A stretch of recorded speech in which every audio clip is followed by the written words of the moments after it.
ओडिशा में बीजेपी की सरकार बनने के बाद प्रधानमंत्री नरेंद्र मोदी छठी बार ओडिशा दौरे पर हैं।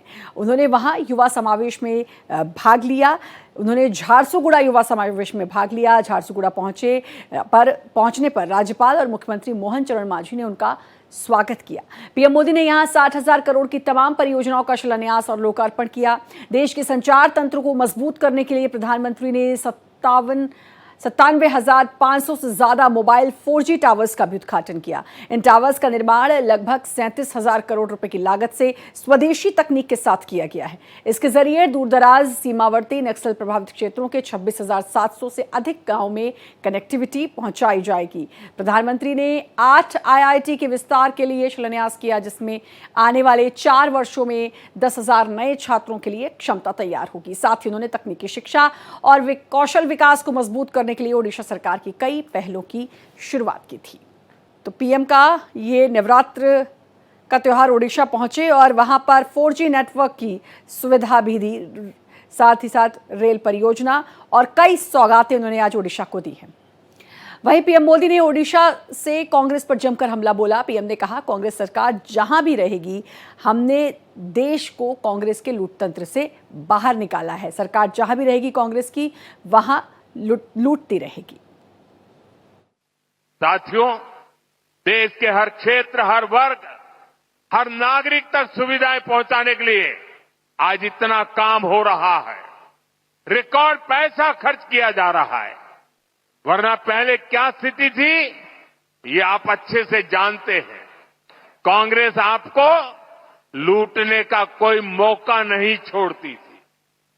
साथियों, 2014 में जब आपने हमें सेवा का मौका दिया, तो हमने देश को कांग्रेस के इस लूट तंत्र से भी बाहर निकाला। भाजपा सरकार में अब डबल बचत और डबल कमाई का दौर आया है। जब देश में कांग्रेस की सरकार थी, तब हमारे कर्मचारी, व्यापारी और कारोबारी सिर्फ 2 लाख तक की अगर कमाई कर लें, 2 लाख की कमाई कर लें साल भर की, तो भी उनको इनकम टैक्स देना पड़ता था। ये कांग्रेस ने 2014 तक चलाया।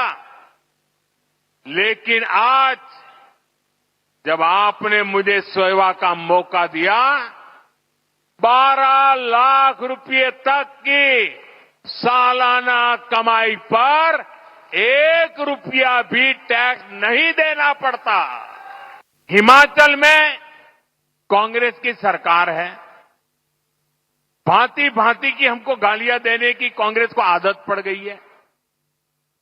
लेकिन जब हमने जीएसटी का दाम कम किया, तो पूरे देश में काम कम हुआ। लेकिन कांग्रेस आम जनता को ये सुख देना नहीं चाहती है। पहले जब हमने डीजल पेट्रोल में पैसा कम किया था, तो जहां जहां कांग्रेस की सरकारें थी, उन्होंने ऊपर से दूसरा टैक्स लगा करके उतना ही दाम रहने दिया और खुद तिजोरी भर करके लूट का रास्ता खोल दिया। ऐसा ही हिमाचल में कांग्रेस सरकार ने, जब हमारी सरकार ने सीमेंट का पैसा कम किया, तो उन्होंने अपना एक नया ही टैक्स लगा दिया। और इसलिए जो फायदा भारत सरकार हिमाचल के लोगों को देना चाहती थी, ये कांग्रेस की लूटबाज सरकार उसमें दीवार बन के खड़ी हो गई।